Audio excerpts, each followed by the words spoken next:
WhatsApp Chelsea fans, football fans, welcome back boys to ചെൽസിക്കാരൻ channel. Guys relax.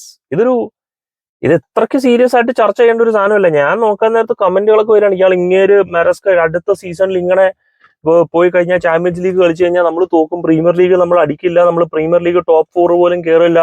എന്റെ പൊന്നോ പൊന്നോ, ഓ ഒന്ന് റിലാക്സ് ചെയ്യും മക്കളെ. അതായത് ഞാൻ മെറസ്കേനെ ചീത്ത വിളിച്ച ആൾക്കാർ വളരെ കുറവാണ്. അപ്പൊ അങ്ങനെ ഇരിക്കുമ്പോ മെറസ്കേനെ ക്രിട്ടിസൈസ് ചെയ്യേണ്ട ആള് ശരിക്കും ഞാൻ തന്നെ. പക്ഷെ ഞാൻ കണ്ണും പൂട്ടി ഞാൻ ക്രിട്ടിസൈസ് ചെയ്യാറില്ല. ഞാൻ ക്രിട്ടിസൈസ് ചെയ്യണമെങ്കിൽ അതിനൊരു കാരണം കാണണം, അല്ലെങ്കിൽ എനിക്ക് വ്യക്തമായ ഒരു ക്ലാരിറ്റി വേണം. അതേപോലെ തന്നെ മാറ്റങ്ങൾ വന്നു കഴിഞ്ഞാലും അതേ രീതിയിൽ അത് മാറ്റാനും എനിക്ക് മടിയില്ല. ആൻഡ് ഇത് അങ്ങനെ ഇരിക്കുന്ന ഒരു സിറ്റുവേഷനിൽ നമ്മൾ ഈ വേൾഡ് കപ്പ് കളിക്കുന്ന, നമ്മൾ തോറ്റു, ഫ്ലെമൻഗോയായിട്ട് തോറ്റു, 3-1 തോറ്റുമെങ്കിലും അതായത് ഇങ്ങനെ ഒരു ഓവർ റിയാക്ഷന്റെ ആവശ്യമുണ്ടെന്ന് എനിക്ക് തോന്നുന്നില്ല. അതിൽ ഏറ്റവും വലിയ ഉദാഹരണം പോച്ചറ്റിനോന്റെ പ്രീ സീസൺ കണ്ടപ്പോൾ നമ്മൾ ഉറപ്പിച്ചതാണ് നമ്മൾ ടോപ്പ് 4 എത്തി എന്നുള്ളത്. മെറസ്കയുടെ പ്രീ സീസൺ കണ്ടപ്പോഴാണ് നമ്മൾ ഉറപ്പിച്ചതാണ് നമ്മൾ ടോപ്പ് 10 എത്തിയ ഭാഗ്യം എന്നുള്ളത്. രണ്ടുപേരുടെയും റിസൾട്ട് അവസാനം വിപരീതമായി മാറി. അപ്പൊ അങ്ങനെ നോക്കാൻ നേരത്ത് ഈ ഒരു ഒറ്റ മത്സരത്തിൽ നമ്മൾ പറയുന്ന എല്ലാം ഇങ്ങനെ മാറ്റിമറിക്കുന്നതിൽ വലിയ അർത്ഥമൊന്നുമില്ല.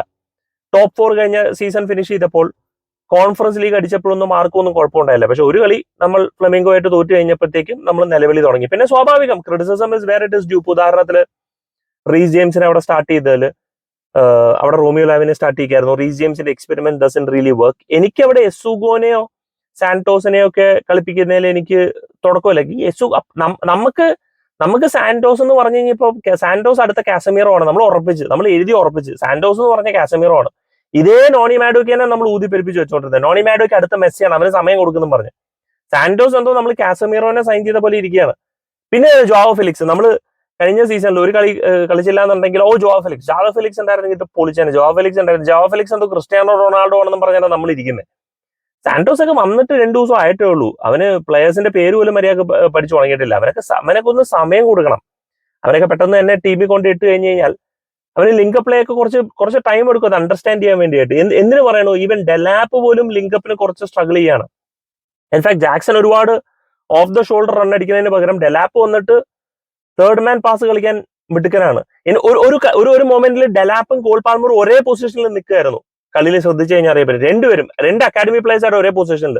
പിന്നെയാണ് പാൽമർ കുറച്ച് മാറി. അപ്പൊ ആ ലിങ്കപ്പ് പ്ലേ പോലും തന്നെ പഠിക്കാൻ സമയം വേണം. അതിനിടയ്ക്ക് നമ്മൾ യെസുഗോനെയും സാന്റോസിനെയും കൊണ്ടൊക്കെ കളിപ്പിച്ച് കഴിഞ്ഞ് കഴിഞ്ഞാൽ സമയം എടുക്കും. അതുകൊണ്ടാണ് റീസ് ജെയിംസിനായിട്ട് കളിപ്പിച്ചത്. അത് ഫ്ലോപ്പ് ആയിപ്പോയി. ആ എക്സ്പെരിമെന്റ് ട്രൈ ചെയ്തു, അത് ഫ്ലോപ്പ് ആയിപ്പോയി. മെറസ്ക അഡ്മിറ്റ് ചെയ്യുകയും ചെയ്തു, മച്ചാൻ അതൊരു എക്സ്പെരിമെന്റ് ആയിരുന്നു, അത് വർക്ക്ഔട്ട് ആയില്ല. അത്രയുള്ളത്. കൂടുതൽ ഞാൻ ചിന്തിക്കുന്നൊന്നുമില്ല. പിന്നെ നിങ്ങൾ ഈ വേൾഡ് കപ്പ് ജയിക്കും എന്നൊക്കെ പറഞ്ഞിട്ട് കളി കാണുകയാണെന്നുണ്ടെങ്കിൽ എന്നാൽ പിന്നെ നമ്മുടെ കാഴ്ചപ്പാട് മാറ്റേണ്ടി വരും. ഈ വേൾഡ് കപ്പ് അടിക്കാൻ വേറെ ടീമുകൾ ഇറങ്ങിയിട്ടുണ്ട്. നമ്മുടെ ടീം ആ ഒരു പരത്തിലൊരു എത്തിയിട്ടില്ല. റൗണ്ട് ഓഫ് 16 എത്തിക്കഴിഞ്ഞാൽ ഓക്കെ.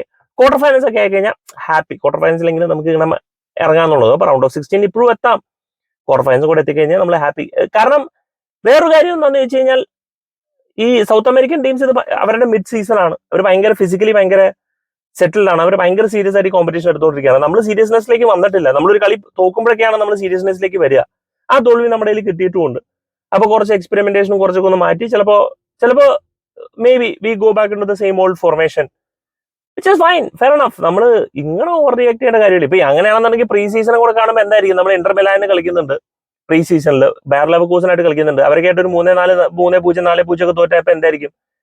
നമ്മളത് അങ്ങനെ കാണുക. നമ്മൾ ഈ ഒരുപാട് നമുക്കൊരു പാഷൻ ഉണ്ട്, ഇല്ല എന്നുള്ളതല്ല. പക്ഷെ വേൾഡ് കപ്പ് അടിക്കും എന്നുള്ള രീതിയിലൊന്നും കളി കാണേണ്ടത്. ഇപ്പൊ ചാമ്പ്യൻസ് ലീഗ് ആയിരുന്നെങ്കിൽ വേറൊരു രീതിയിൽ നമുക്ക് പറയാം. പ്രീമിയർ ലീഗ് ആയിരുന്നെങ്കിൽ ഓക്കെ, കാരണം ഇത് രണ്ടും നമുക്കൊരു പ്രതീക്ഷയുണ്ട്. പക്ഷെ വേൾഡ് കപ്പിൽ എനിക്ക് വേൾഡ് കപ്പിൽ വലിയ ചെൽസി നമ്മൾ ഫൈനൽ വരെ എത്തുന്നുള്ള പ്രതീക്ഷ, സെമി ഫൈനൽ വരെ എത്തുന്നുള്ള പ്രതീക്ഷയൊന്നുമില്ല.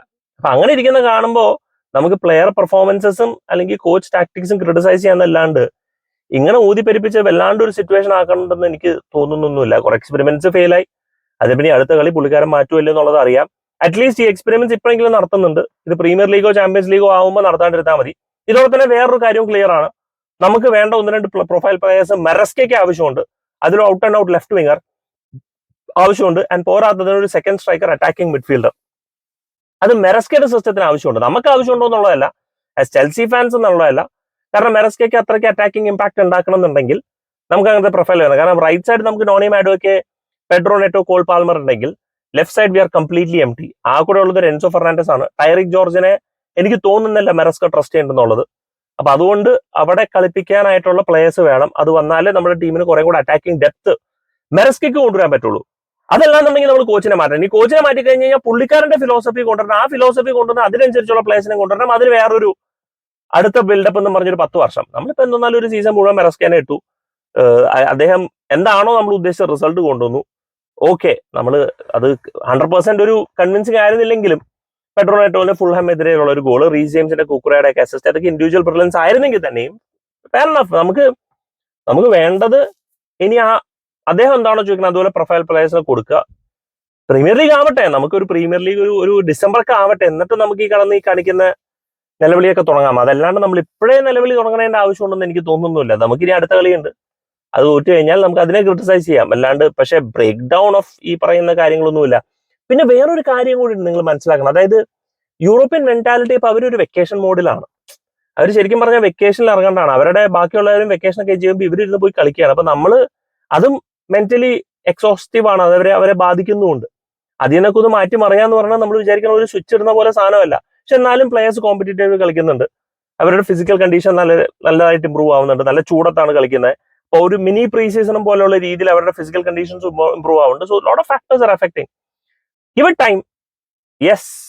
സോ ഓവർ റിയാക്ട് ചെയ്യേണ്ട. ക്രിറ്റിസിസം ആണ്. പക്ഷെ ഈ ഓവർ റിയാക്ഷൻ ആവശ്യമുണ്ടെന്ന് എനിക്ക് തോന്നുന്നില്ല പേഴ്സണലി. ഐ തിങ്ക് നമ്മൾ വളരെ വല്ലാണ്ട് ഓവർ ബ്ലോ ചെയ്യുന്നുണ്ടോ എന്നൊരു സംശയം. Do let me know guys നിങ്ങളുടെ thoughts in the comment section. Thank you so much for watching. Signing FSK from Chelsea Car.